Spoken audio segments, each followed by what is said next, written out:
Welcome, everyone, to That Kind of Nerds podcast, a weekly show that tells you what is going on in the nerdy world. I'm CJ Mellon, joined by Josh Burns and Brian Thornton. What up? Oh, hello. If this is your first time listening to the show, I highly recommend you go to intro.thatkindofnerd.com. Learn a little bit about us, a little bit about the show, and then you can dive headfirst into this episode. Nah. Yeah? You should have listened to episode 42, because it's the answer to life. Episode 40. Okay, episode 42, the Vin Diesel argument. Yeah, what were we thinking? Who doesn't want to talk about Vin Diesel? I'm looking at the show notes. I have no idea where Vin Diesel comes into this. What was the argument? I don't know.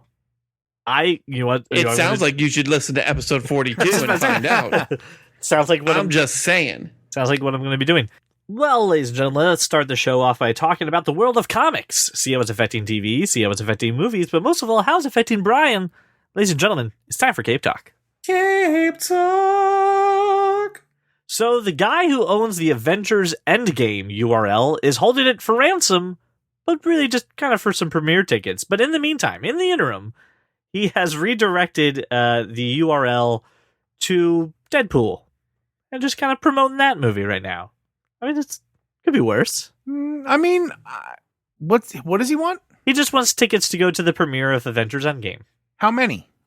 I don't know. Disney and Marvel do not respond to terrorism. It's not terrorism. It kind of is. I don't negotiate with terrorists either.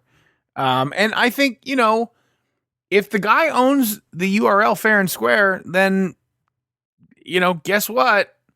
You can buy it. And probably the cost of 2 premiere tickets seems reasonable to me. If he's asking for 30 premiere tickets, doesn't seem reasonable. Right. He said, I'm proud to say that I bought the domain before anyone on the internet theorized that Endgame would be the title. Since then, I've just been hanging back, waiting for the title release to confirm it, and when I saw the trailer, I got goosebumps. Says he has no interest in keeping the URL. He just wants just some tickets to the world premiere of Endgame next year. I think it's fine. I think it's funny. Now, if I were the mouse, I'd boot his ass. What is the actual URL he's holding? AvengersEndgame.com. What is it directed to literally right now? First off, all they have to do is take over Marvel's AvengersEndgame.com and game over. So they already have. I mean, the website Marvel.com/Avengers goes to the Endgame thing. Gee, that's hard. I refuse to play this video. I will not acquiesce to this man's game. 2 sites for 2 tickets, Brian. That's reasonable. So he has AvengersEndgame.com and AvengersEndgameMovie.com. Both reasonable. That's a dangerous precedence to set. Listen, you know damn well that the moment they're ready, the moment they're going to announce a title, they've already got people buying these URLs up. So yeah, they're already squatting on them. This guy had the wherewithal to get it ahead of time. This is a good move. And he's not asking for a ton of money. He's actually not asking for any money. I'll be real fair. My dad and I, back in the day, we would squat on domains, right? We would buy a domain that we thought would be kind of useful for something, and eventually someone would come to us and say, hey, I want that domain. I'll give you a couple $100 for it. So we're like, oh, okay. So we sat on a few domains and we made a few $100. I mean, this guy is just, he's not putting anything malicious up there. He's not bad-mouthing Marvel. He's being respectful. They're not selling premiere tickets. They're giving them to celebrities. You know what I mean? So, what's a premiere ticket worth? $1,000, $2,000? I don't know. I've never been to a premiere. I've never been to a premiere, Brian, I know that. I'm saying put a price tag on it. What's it worth? Really? I'd say less than $1,000. I'd say it's probably around $500, $600. I'd say having attended red carpet events that last 3 days long, $1,000, $2,000 a ticket for something like this is probably what it would fetch if those tickets were available. Right. Now, knowing that, and he's got 2 sites, and this movie's going to make $1 bajillion, this makes sense to me. Yeah, I'm okay with this. This guy, he's just working the system. I don't like it when people try to cheat the system. I'm glad you guys are okay. He's not cheating it. Listen, he's not he cheating didn't it. steal He got the ahead domains. of something. Yeah, he didn't steal the domains from Marvel and say, if you want him back, I need 20,000 Bitcoin. He's not doing that. He's just saying, listen, I bought these things years ago on a whim that maybe this would be the title of the movie. Here I am. And absolutely, Brian, studios should be going, hey, are we working on a project? Yeah. What's the working title? Or what are we thinking? Oh, we think it's going to be this. Buy that, first thing, buy that domain. Like, when we were thinking about this project, you don't think I went out and researched that kind of nerd before we even, talked about, before I ran up to you excitedly at our retail job? Guys, I just bought Jack Reacher 3, The Cheapest Women Always Cost the Most. I just bought Mission Impossible Annihilation. Perfect. .com. Just now. Annihilation. That's an intense Mission Impossible movie. That's what I'm saying, just in case it happens. And I then did Tom buy- Cruise has to give me all the tickets I want. I will have Santa Claus make a PSA regarding my possession of Mission Impossible Annihilation, and I will make sure that there's a wall of TVs behind Santa with the motion smoothing turned on. Oh, you're the worst. I'm a mental terrorist. Oh, God. He's gonna know there's something off about the message, but he's not gonna know what it is. It is. They're all gonna be playing Fallout. Also, the audio and the video is going to be 1 second out of sync, and you won't know until you look at it. No, I'm with I'm with Josh on this one. This guy is he's just letting the internet do its thing. He's just taking advantage of the situation. Nothing malicious about it. He's not being an asshole. He's not directing it to porn and stuff like that, so it works. So here's another interesting piece of news. One of the actors in Daredevil was talking about that there is a contract that is preventing them from appearances in non-Netflix content. So we were kind of reeling and just kind of really digesting the fact that Daredevil, Luke Cage, and Iron Fist were canceled. But according to this actor, he said, hey, this is something that's going on. That this is a very real contract with Netflix. I heard that it was 18 months. Maybe it's 2 years. I know that possibly Marvel could buy them out, but I haven't heard so much as a whisper. So this is kind of interesting news. I mean, it sounds right in the sense of if they thought this was going to keep going, but I'm curious what you think this means now for all of our theories of going to Hulu or coming to movies. What does this mean for... They probably only made Finn Jones sign it, and no one wants Iron Fist anyway. No, but in all seriousness, what do you think? Brian, you were adamant that this is going to go to Hulu. I'm still adamant. I mean, this isn't that hard to get around.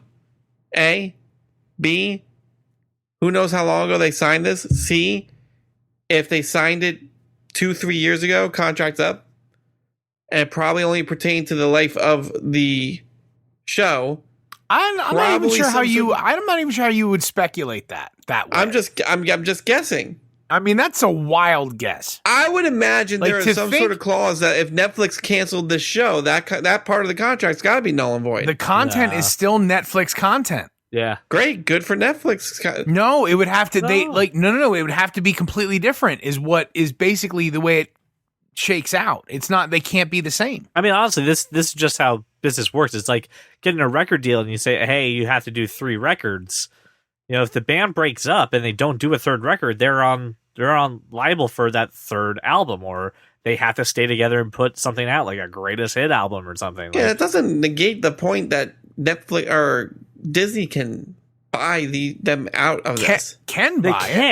Right. But they might not. They might not want to because the content is already a little bit over the top for Disney. And like I said, they're not going to put, just like you said, they're not going to put these seasons on Disney Plus. I mean, they're not getting the whole season; they're just getting the actors.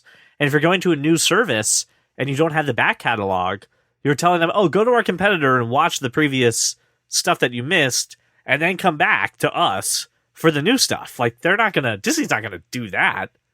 I mean, to be fair, Disney could just buy Netflix, which is probably what they should do, but they're not going to. I think this deflates your entire theory of they're going to Hulu with this. Or at the very least, it postpones the show so long that it fades into oblivion. Yeah. I think you guys suck. Brian's like, I can't find any flaws in your argument, so you just suck. I want to, but I can't. So I mean, you're just are we just going to have to accept the fact now that these shows are? No. This shows is are how. over? I mean, no. This is how this shit starts, right? Somebody starts chirping. People start talking about it. Huge social outrage on media. social media. Netflix Huge says, out- "Oh, maybe exactly we should bring right. it back." And then something loosens up, something somewhere, right? And if it doesn't, then not enough people care about it to make it happen. That's the facts. I care so much. Oh, look, this is on my list for question of the week. So you don't need to talk to me about it. So I'm sorry you hate us, bro. I'm sorry we're right and you hate us. I mean, I guess that's where we're at. I apologizing. I guess that's how this story ends. And that's how the cookie crumbles. And that's the way. I like it. All right, gentlemen, you two. Without going on a rant, I have some news about DC Universe, the streaming service. We love DC Universe. DC Universe is having an upcoming Stargirl series, and they have confirmed today the character that will be playing Starman, which is Joel McHale from Community and the Joel McHale Show with Joel McHale, which I actually enjoyed. And from the soup. And from that soup. Josh, I don't think you were a Community fan. I don't think you watched Community, do you? Not an episode. So what's your exposure to Joel McHale besides maybe a couple like bit roles in like Ted and stuff like that? He banged Gemma in that one episode of Sons of Anarchy, didn't he? Was Joel McHale in Sons of Anarchy? Yeah, and then he stole her car and money. Oh yeah. You're absolutely I right. was right. It's been a while. Yeah. All right. Well, he did do that. That is what I know of Joel McHale. Okay then. So you really have no. Well, wait. Wasn't he in He was in Old Ted. School He was, too? Wasn't he in Old School too?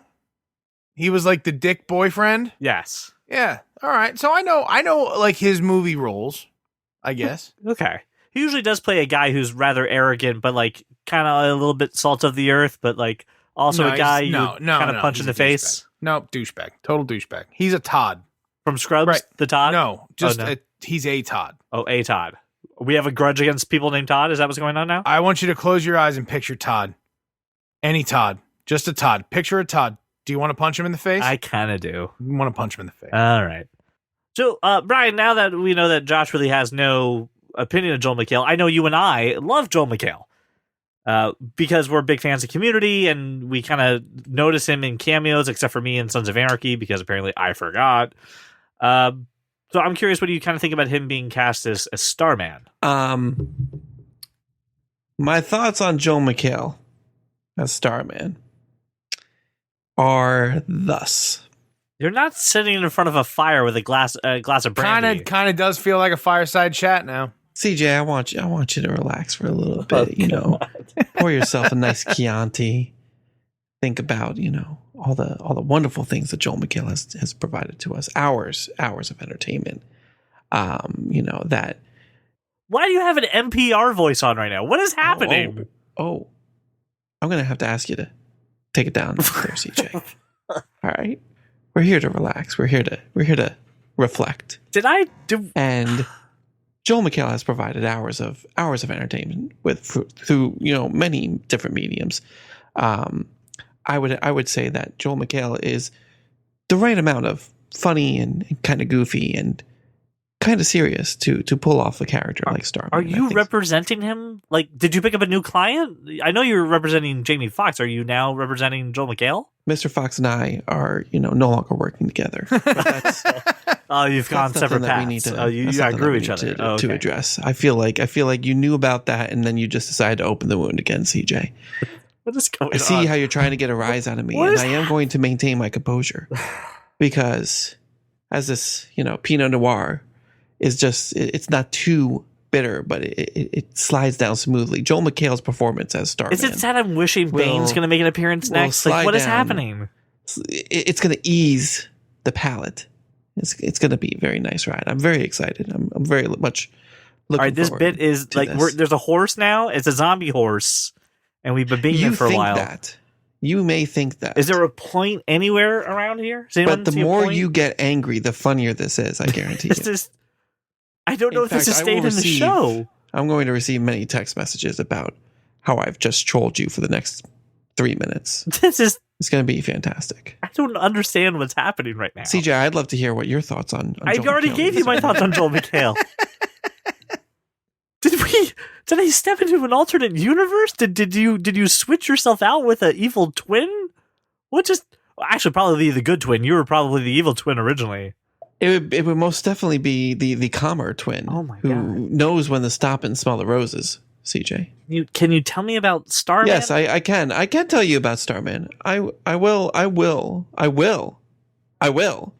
Do you hear the inflection in my voice? No, CJ? it's like the difference between me saying Brian Roman and Brian Roman. Ah, So from what I can tell for Starman in the original comics by Gardner Fox and is it Jack Burnley? yeah, makes sense. So he was a scientist that discovered a device known as the Cosmic Rod or Staff, because that name totally works in. He's any got the context that you put magic in. stick. Yeah, which is capable of controlling the energy and gravity of a star. So armed with this power, he became Starman, donning a suit of red, gold, and green, and notable. Harnessing the power of a star. So Yes. he can do what? It's got basically a lot of energy and to it, so I'm assuming he can like shoot Shoot things. star bolts and stuff like that. Yeah. Star bolts. There wasn't a lot of science happening in the 40s. It was the 40s. Right. We were worried Give me about a other break. shit going on They then. knew how big stars were. Yes, but they knew that in like an atomic thing, like making shit blow up. Not really a whole lot else. So, all right. So, Stargirl, which I would assume would be a woman, gets those powers, or it's handed down those powers rather than the guy? So Stargirl is, I think, his daughter. Here's what you really need to know about Stargirl. The character who currently wields it now, because Starman had been out of the scape for a while. Sure. Jeff Johns retooled the origin, brought Stargirl, created Stargirl as a tribute to, I believe, his sister who died of cancer. Oh, okay. So he's heavily involved in this project, is very involved in it. This was his character. This is like, very close to him. So Sure. I'm excited. I think it's going to be good. All right. It's So going to be pretty good. So stay tuned to DC Universe in 2019 for Stargirl, and Joel McHale was like, we'll have a small role in it, which is pretty good. So if I understand correctly, you guys have not watched the DC Universe crossover event that just occurred. Is that? I'm waiting for my new television to observe it in all of its glory. Have What- you heard anything about it? Have you read anything about it? No. Well, I'm gonna say this. I saw the article that said the biggest and most important comic book crossover is coming to TV next year. And when I scrolled down, I saw that it was Crisis on Infinite Earths, and I immediately closed the window. There's Yes, a so big did I. ass spoiler warning on the website. So, okay. Because if had I skimmed and just caught the wrong word, I would have been super angry. Oh, no, I completely understand. The reason I ask about this event is we got a text message from Austin Winchester, who also did say, hey, thanks for the shout out last week. So you're absolutely welcome, Austin. Congratulations again. And he said, guys, it's time to put all other television on the back burner and catch up on the Berlantiverse. That's what This- I've been doing. This may be me fanboying out too much, too hard, and too fast, but A, did you guys watch the crossover event? And B, did you see what's coming next fall on the CW? So the answer, Austin, is no, we didn't. And I think you're right. I think we should put some more energy back on the Berlantiverse. Austin, I think I have my priorities straight when I say I want to watch it on my big ass TV. That has not arrived yet. And to be fair, Josh Burns is an international man of mystery and has been abroad for quite a while. So, well, now that we're done with the world of comics, let's turn our attention to the world of TV and movies in a segment that we call Screen to Stream. So, listen, we had talked about Netflix is trying things out on users, and you can opt in or out of testing. This one feature caught my eye, and I'm just asking one question with it. Why? Netflix is testing an instant replay feature. And people aren't happy about it because it comes up as a kind of a pop-up notification in the middle of watching a movie. Really kind of weird. It doesn't make any sense. So it's basically saying you could be watching a movie. So that people were watching Mowgli on Netflix because I guess they had nothing better to do. And a little pop-up comes up that says, "Do you want to replay this moment?" And people are like, if I really wanted to replay it, I would just go back and do it myself. Yeah, I don't need you, Netflix, to do this. I can imagine if there was like a voice remote or something that you could use with Netflix. You go, hey, Netflix, replay that scene, kind of like the Xbox and a couple other services that are available out there. I just don't understand why this is a thing. There's never been a moment in time where I'm watching a Netflix movie like, oh, I wish I could see that explosion again. Like, it's never happened. I'm curious how you two feel about this. I think of VH1's pop-up video, and that was dumb. This is dumb. This vexes me. Pourquoi? Why are you prompting me? I don't even like when it asks me to skip the intro. Sometimes I want to watch it, and if I don't, I just fucking fast forward. Like I just drag the bar. Like, how hard is that? Right? On an Apple TV, you just click the thing and slide it over, and you're done. It's easy.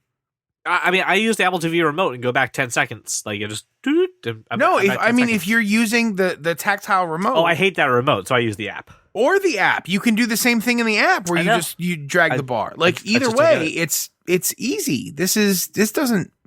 Like, I'm not talking about the app. I'm talking about the built-in control. I understand. Okay. Sorry. Yeah, I don't get this at all. Is there ever been an instance where you wanted to rewind? There has been. You know what I've done? I just rewind. I would just rewind. Out of curiosity, what is the instance in which you were just like, yeah? I do it. You know what's funny? In the last year, probably where I've done it the most is the show Big Mouth. Because I'm like, wait, did he just fucking say that? And I could rewind. Oh, yeah, he said it. It's even funnier the second time. Oh, it's just so good. It's so good. Yeah, I can understand for like a comedy bit, it'd be pretty good. You're picturing it, and we're talking about it. CJ's like, I haven't watched the show at all. I didn't enjoy it. I watched... You are out of your mind. I watched like 3... I watched... The episode I stopped watching is when they went to the Statue of Liberty. That's where it starts getting good. You're out of your mind. That show, at minimum... how about this? You watch any of the Doctor Who you said you were going to watch, and I'll watch the rest of Big Mouth. So basically, I'll never watch Big Mouth. Well, okay, whatever. It's no skin off of my back. You're just depriving yourself of joy. That's true. You are. What are you going to do? All right, and finally talking about streaming services, let's turn our attention to the aforementioned Disney Plus. There's been a lot of rumors as to what content's going to go on there, but there's one thing that we know is definitely going to be on the service.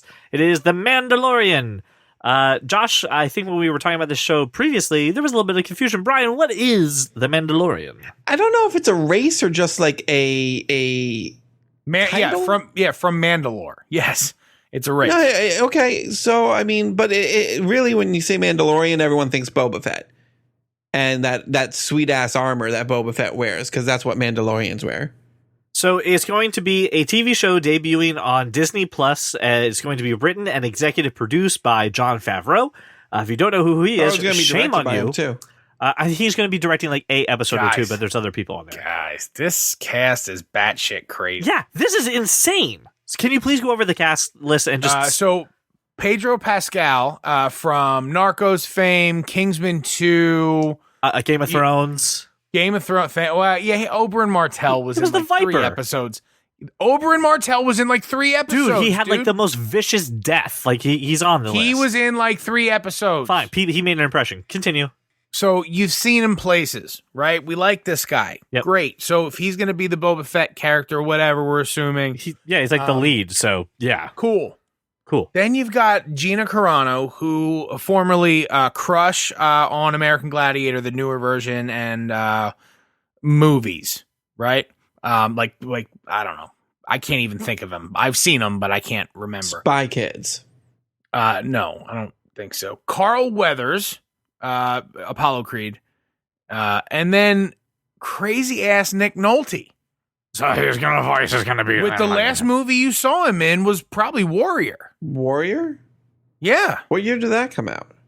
I don't know, but it had Tom Hardy and is either Joel Edgerton and Sam Worthington and then Nick Nolte. We're also going to have... probably after that, okay. Joel Edgerton, right? Yeah. We're also going to have Werner Herzog, which, I mean... Is it Werner? Is it Werner Herzog? Yeah, he's mainly a director. Check with the Germans. They know. He's usually a director. He's been in a few movies, but he's very Giancarlo Esposito? Yes, Giancarlo Esposito's in it. You say that with such joy. Who the hell is that? Are you kidding me? He hasn't seen Breaking Bad. No Breaking Bad. It's the guy who plays Gus, the actor who plays Gus. He's amazing. In Breaking Bad. He's been in a ton of stuff. He's been in movies. He was in The Usual Suspects. And Emily Swallow from Supernatural. So, I mean, this cast is made up of Oscar-nominated actors. I don't know how all these people got in a room together besides Disney bringing them in and just be like, bag of money, bag of money, bag of money, Mandalorian, go. It's funny, like, the fact that they buried the lead with the Giancarlo Esposito. Yeah, just like, role. yeah. Like I care about Gina Carano, Carl Weathers, and Nick Nolte. Put Giancarlo Esposito up there with Pedro Pascal. Absolutely. And I think this is a whole different article. Yeah, I'm just, like... I read the first paragraph and I went, no, I'm not reading anymore. This is making me really interested in it. Are you ready for some of the directors that are going to be on there? My favorite one that I saw when I looked at the list, obviously Jon Favreau is going to direct, but Taika Waititi is also going to be directing a couple episodes of this, who is the director of Thor Ragnarok. You got Bryce Dallas Howard also going to be directing a few episodes. That's awesome. Yeah, like class actors, class directors, Jon Favreau writing and directing and executive producing. So this is after, guys, what I'm reading now that I'm interested. After the stories of Django and Boba Fett. After the fall of the Empire and before the emergence of the First Order, you have Pedro Pascal. Yeah, I'm interested. I feel like this may be once this kind of gets out and people maybe see some stuff from it, I think this is definitely one of the tent poles of Disney Plus that would make people subscribe to it in another streaming service. The two Marvel shows they have coming out and the other Star Wars show. Yeah. Everybody should watch this. It's a great cast list. It's a great directorial staff. It's a great writing staff. I mean, like, yep. I'm hoping they just let Nick Nolte be a crazy bastard. I'm curious if they're going to do anything to his voice or they're just going to let that be. Do you put him in a helmet? It sounds like an alien. Let him be gravelly. Exactly. Just put him in a little bit of prosthetics, and that's about it. That's no big deal. All right. Well, also, one of my favorite hobbies on the internet is to go around and find the weird and then find the obscure, and then I ask these two gentlemen for their tech perspective. This week is no different, and I found a challenge that I was really interested to see. Yes? CJ. Yes? I'd like you to take a moment and sit by the fireside. No. We can just keep going. There's no need to... Think about the sound a dial-up modem makes when you... Well, I had a silent modem in my computer. So I'm going to treat you like a silent modem, and I'm just going to carry on. CJ, you know the sound. It goes, something like this, Boop, boop, boop, boop, boop, boop, boop, boop, boop, boop, boop.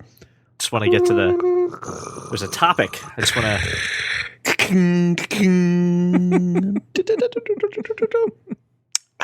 It's a very calm modem, CJ. Tech perspective.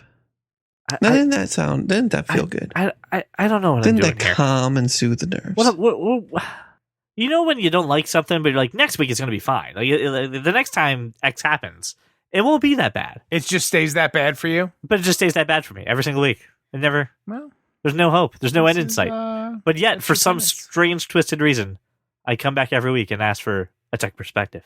So I thought this was interesting. Vitamin Water is looking for people to willingly give up their cell phone for a year.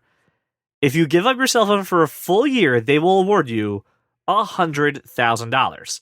Now, here's the thing. They will give you what they describe as a early 2000s phone that will allow you to call and text via, like T9. And that way you can, at least still have a telephone, but no email. If you can survive for 6 months, they will give you $10,000. And then if they come back at the end of the year and you've made it, they will give you the remaining $100,000. However, here's the catch. You have to go on social media, right, and share an Instagram post about what you would do without the phone. Like what would you be doing then if you don't have a cell phone?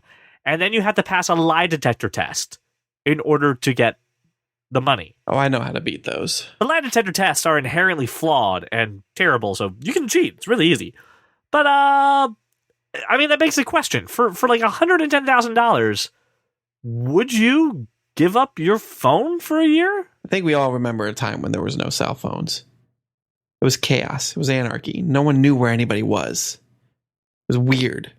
I spend 85% of my day actively avoiding interaction with people. Why would I volunteer to have to call somebody? This is why we create a text message, so I never have to hear your voice. Brian, you're looking at this all wrong. Someone sends you a text and you can't get a text. These people won't even bother calling you. They'll just assume that you don't want to talk to them ever. You never have to talk to people. Dead. Well, to be fair, they probably already do. So, but the question is, for $100,000, is there any scenario in which that would make that happen? How would I get anywhere? Josh, you'd be screwed. You couldn't do this. You would have to print out, Josh, your boarding passes like a peasant. You'd have to MapQuest. Like a peasant. And if you want to take an Uber or Lyft, someone else has got to be with you. Why don't you do this? Why don't you hire somebody to be with you with a cell phone for like $1,000? I couldn't survive a day. I'm not kidding. A day. Really? You couldn't go one day without CJ, I could not go. I mean, day off. A day off. I'm saying you don't have to work. It's a Saturday. Uh-huh. You tell me you couldn't function. You couldn't go that Saturday. How would I turn my TV on? A remote? I don't know where the kids have hidden the remote. Get your kids to turn it on. You don't have to do it. What if they're not home? What if Laura took the kids to the grandparents for the weekend, bake Christmas cookies or whatever? I'm at home. Read a book? What? Read a book on how to turn on my TV? Here's the thing. Use a laptop and like Chromecast something, or just I don't Chromecast. What are you talking about? AirPlay it then. I don't know. I can AirPlay all day. How do I get the TV to turn on and the soundbar? Physically go press it. Oh God, that sounds like a crazy idea. For $1,000, would you go 24 hours without a smartphone? For $1,000? No. For one day? No. On a Saturday? No. You're ridiculous. If I had to get somewhere on that day, how would I get there? Use your car. I don't understand this. Do you need an app for your car? Dude, the moment I get in my car, I put in where I'm going, and I go there based on the directions provided. Does your car, without using your mobile device, does your car have built-in GPS? I'm sure it does. I don't know how to use it. Doesn't matter. You think you can figure it out for $1,000 for one day? No, it's not worth it. You're unreasonable. You're ridiculous. It's too much work. Too much work. Like, not only that, but like, what would I do for music? The radio. What radio? Get an iPod. I don't have a radio. I have an iPod Touch. I would use an iPod Touch. I want you to think back to a time where you sent me a text message or sent the group a text message asking me to do something, and then I didn't respond. You mean 3 hours ago? Day. Yeah, exactly. For an entire day. Uh-huh. Yeah, how'd that make you feel? Like it was Wednesday. Don't act like you weren't upset by it. I wasn't. That would drive you insane. I don't really care. That's not true at all. That's not true at all. People go nuts when they don't hear from people for a day. There's too much shit going on in my phone. I think you guys aren't looking for these loopholes. My phone is my main is my hub. I get that. My phone is my command center. Here's the thing. There's so many loopholes to this. There's so many loopholes that you could just ease about. If you know you're going to get $100,000, you get yourself a mobile hotspot, you grab yourself an iPod Touch, and you're done. You got all the apps, you got Apple Music, you got GPS. I think that's a loophole they won't allow. You've got no. The deal is no cell phone. I don't have a cell phone. Listen, the thing is this: we're talking a year. It's too long. I mean, I seriously couldn't do a day, and just thinking about having a flight delayed or canceled and not having a smartphone, it makes me want to vomit. Like, CJ, I'm serious, man. Some shit goes wrong with a flight, and in seconds on my phone, I'll be either A, on another flight, B, have a car and be out of there, or C, have a hotel before anybody else knows what's going on and can get on their phone and start calling. Because I've gotten very good at using my phone quickly, using apps to connect and get done what I need to get done. I could not live having to dial a number and speak to somebody. I can't do it. So let me for the people who are interested in this, let me just give you some facts on this. The winner is determined by a couple of criteria. 30% of it is creativity and originality of your submission idea. Another 30% is your cultural or brand relevance. The other 30% is humor of your submission. And finally, 10% is the quality of your submission. So grammar, high quality photos, stuff like that. They're going to pick a winner, and you have to go 365 consecutive days smartphone free in order to be eligible for the $100,000. I could see Brian Roman pulling this off. I totally could see Brian Roman pull this off. I'm looking for any loopholes that I'm not, like, I already know I would want to do. All right, so here's the restrictions. No smartphone or tablet use, including using another smartphone or tablet that does not belong to you. Laptops, desktop computers are okay to use. Oh, of course they are. How could you live without that? And voice-activated devices are not smartphones are okay, like a Google Home and an Amazon Echo. Uh-huh. I think you could get away with an iPod Touch on this. So as soon as I walk out the front door, I'm done. I would do, if anything, I would do a mobile hotspot on the laptop. And just that would be my life for a year. Mobile hotspot on a laptop. So I have an LTE connection on my laptop. And I just take my laptop with me. It's super light, super portable. It's okay to use. That's not bending the rules at all. So no iPod Touch, but I'll use a laptop and desktop. I could totally make this happen. Okay, CJ, so why don't you contact Vitamin Water and take care of this? Because part of the criteria, as we said, was 30% is humor of a submission. And as we learned, I'm not funny. Also, Yes. cultural brand or relevance of submission, nobody likes me. So I'm down 60%.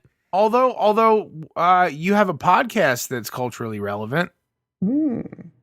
So Sure. I think you should put together a submission. I want to see you do this. I would love to see you do this. You could still be in the group chats with the fucking magical laptop you're going to wield everywhere you go. Really, You should do this. We'll really be discreet at work, sending an iMessage with a fucking Mac. I'm saying you should totally do this. Or CJ, can you not live without your phone? No, for a day. For a Or a day, week. I could totally live without my phone for a day or a A week. work day, CJ. I could leave this phone at home on a work day and still be okay. I do not believe you. I don't believe that at all. I don't I fucking could believe totally that do that. for 1 second. I think you'd be out of your mind by No. 10 a.m. No, I'd be fine. I'd be all right. I'm curious, listener, what you think about this. Do you think that you could pull this off? Do you think that this is something that people should do? Like I'm curious to hear. Tell CJ how full of shit he is. I would totally. Okay. Please. And tell him if he's not full of shit to put his money where his mouth is and get $100,000. Pick a day that's on a Friday or a Monday, and I will leave my phone. CJ, here's the problem. You have children. You can't leave your phone at home. I'm saying I could do it one day. Just one day. I could get away with it. You have children. You can't leave your phone at home. I would have email. I got this. I could do this. I'm curious about it. Now, Brian, you put this topic in the show notes, and I'm very curious to hear more about this. California is considering a text message usage tax. The way you said it, you were like, California, and I automatically went, knows how to party, right? That's where he's going with this, is that California knows how to party. This is a little bit of a clickbait headline, in my opinion. So I'm curious what caught your eye on this, and then how clickbaity it is. Explain the clickbait. It's clickbaity, but I mean, it doesn't negate the fact that the state, the sovereign state of California, The honorable is considering taxing text messaging. Not really a whole lot more information in there besides the fact that they intend to use the funds for people without cell phones, to supply them with cell phones, like a kind of, cell phone. Guys. Yeah, I have it on good authority that this is never going to happen. I'm sure it won't. But Here's why.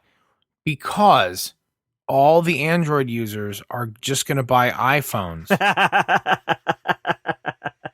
and then this won't be a thing because iMessage isn't texting. Right. So here's the deal: the tax would not apply to WhatsApp, Facebook Messenger, and Apple's iMessage.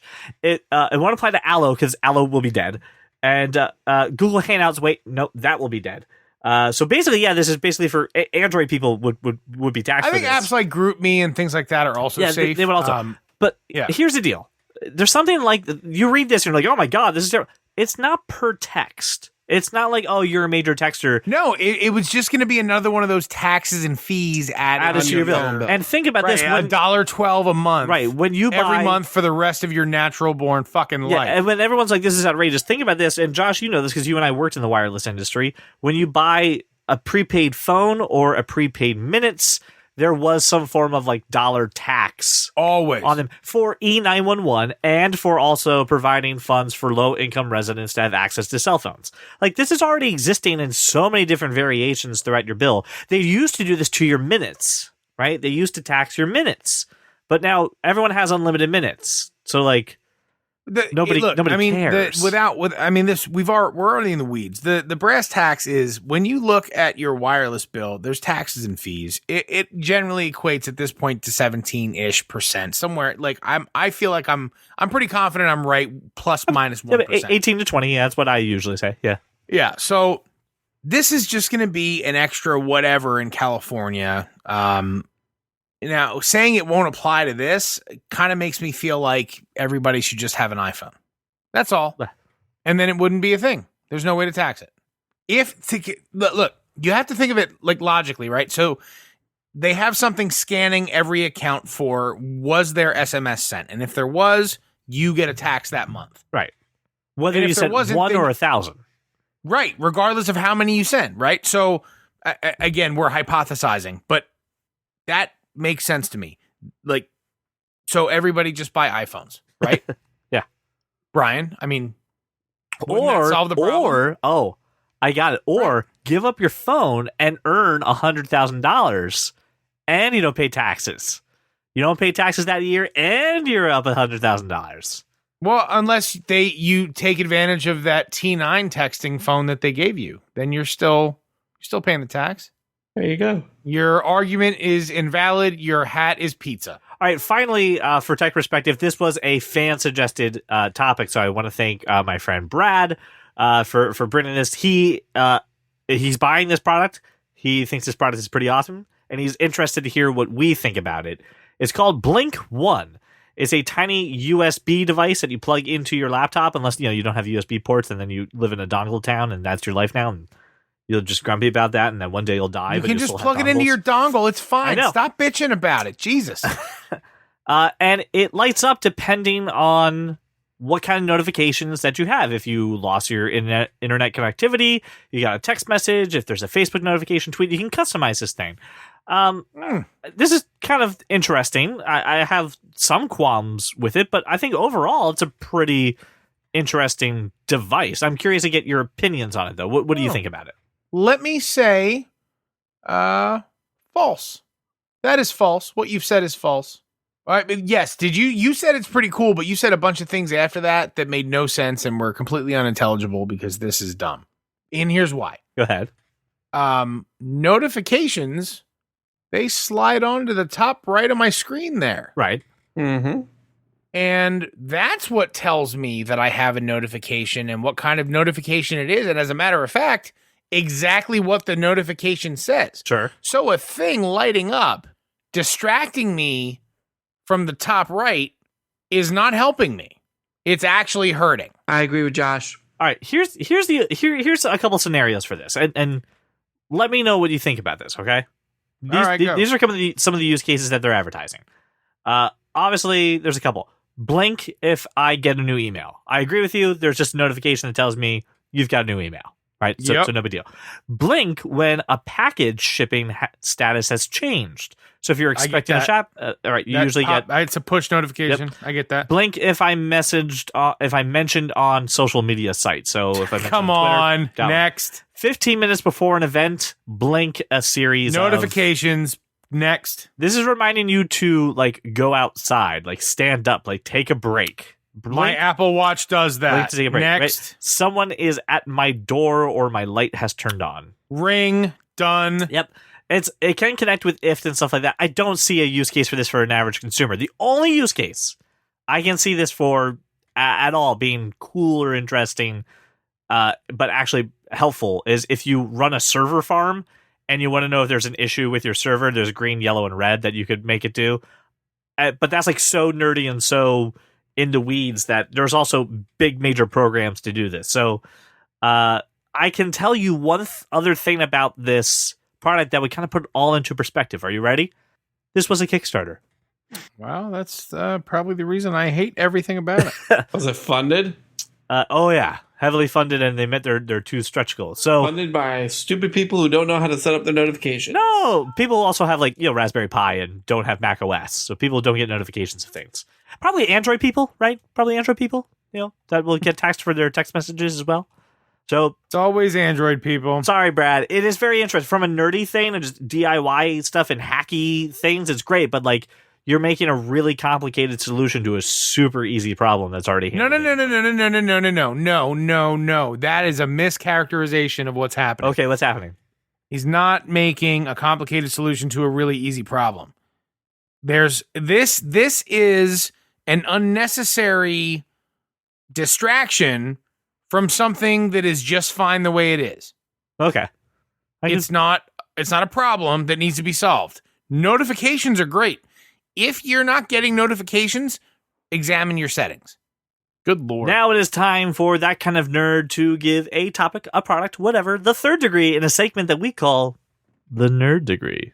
Brian, you submitted these LED Christmas lights that also come with a connected app. Did you watch the video I sent you as well? I did, but since this is a podcast, can you tell people a little bit about what this is and what the video looks like? These lights are called twinkly lights. They're LED lights that you put on your Christmas tree, and they look like smart lights almost, so that you can pull up your phone or your tablet, and you would have a picture of the tree, and you can touch individual bulbs or go in a straight line, or you can design the pattern. You can design the pattern. You can put in whatever you want. Like the video I sent you guys had someone just on their phone, all right, white lights zigzag across the tree, and then they did blue lights, and then they dragged their finger along the left side of the tree, and then they did a big circle of purple lights in between. So you can do whatever you want, and then there's presettings the typical red and green, and rainbows, and switching over rainbows and stuff like that. There's presettings on there. I thought this was really cool. And I think it was what, $80 for a string of 70, and then you can get 200 or something like that for 225 for 159. For 159, yeah, which is plenty to cover a tree. And I just going through the experience that I just went through, getting the tree and setting it up and putting the lights on, I'm like, oh shit, I wish I knew about these. I would have gotten these lights, because this I think it was pretty interesting. What are your guys' thoughts? I mean, for $80, this is really cool. I'm down for that. That's this. I told my girlfriend, next year we do these lights.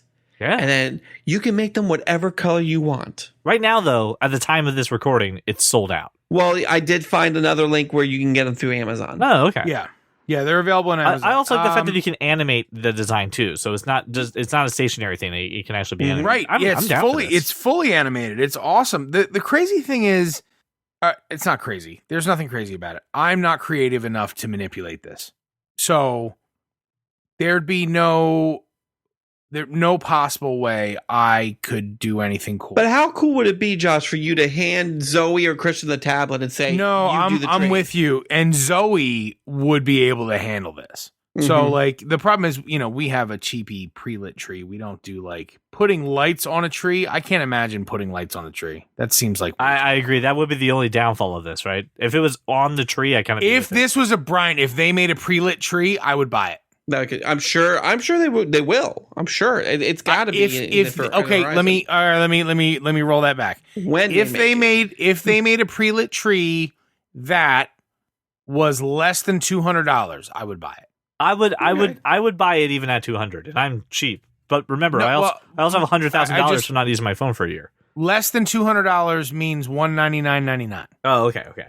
Next house, not this place. Your forever home? Yeah.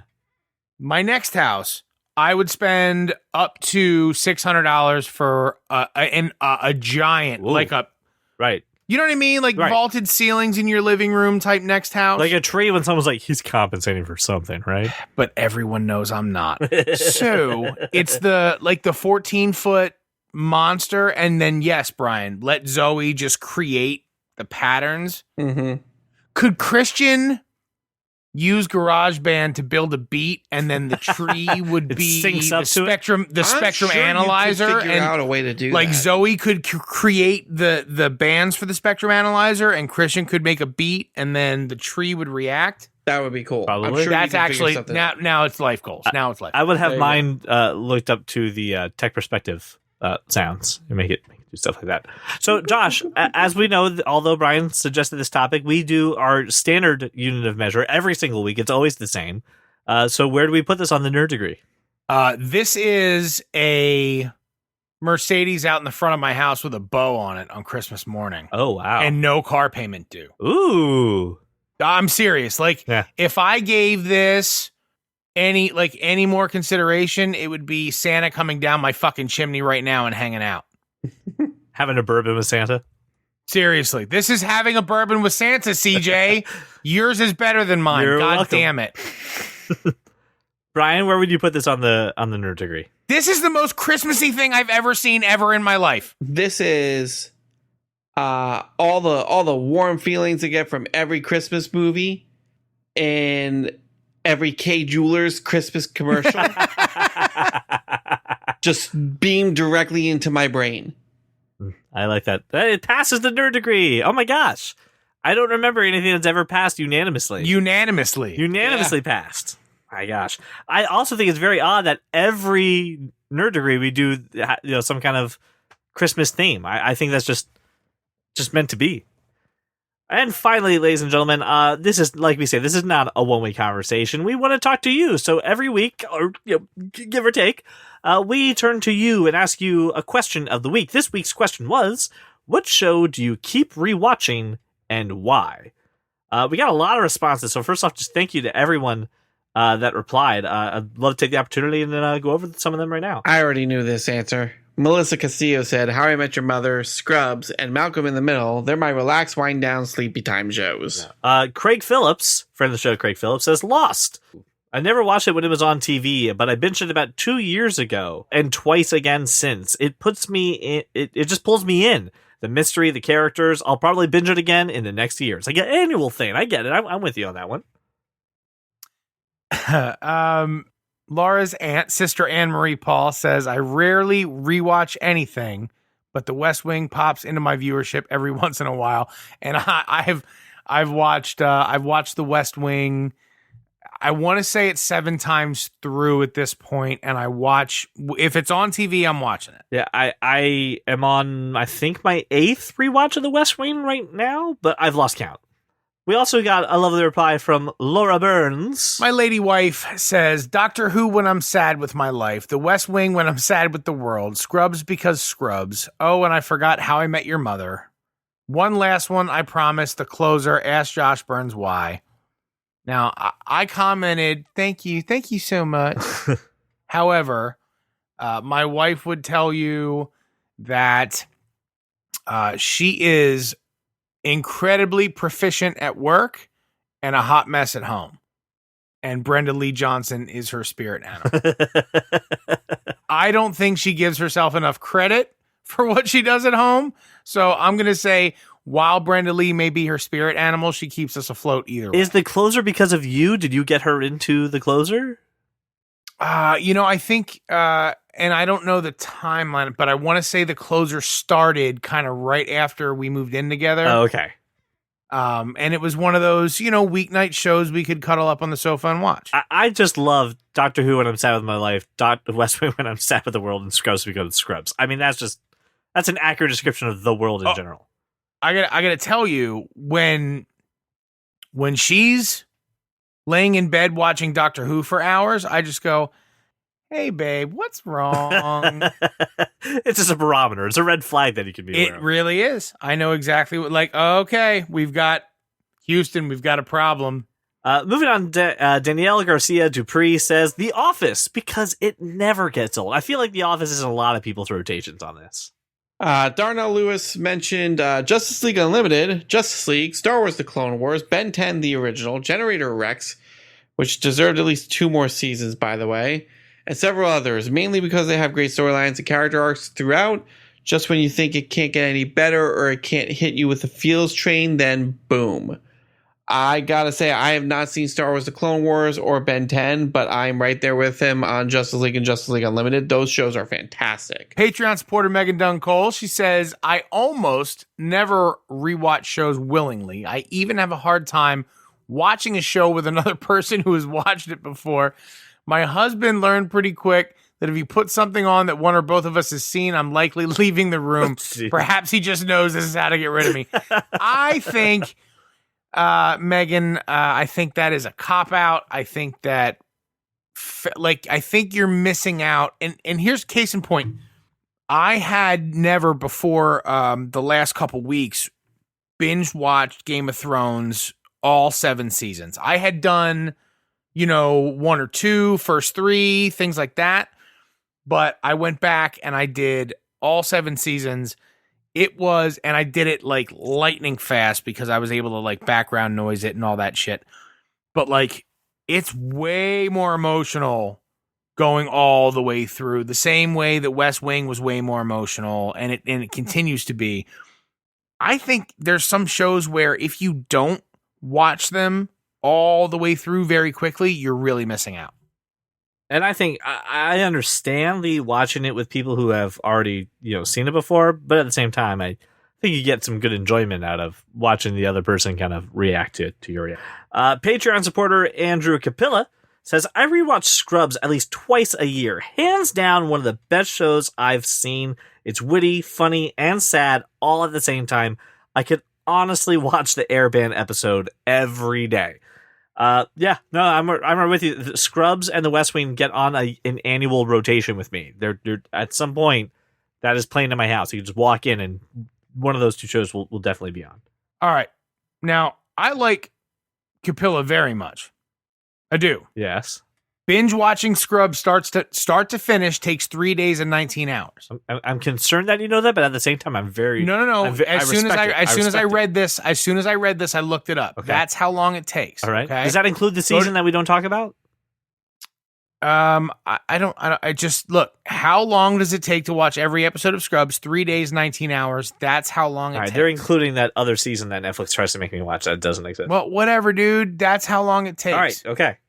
Twice a year seems excessive. Well, a week and change. Dude, that's 91 hours of life. Hey, I don't judge. I just read the comments.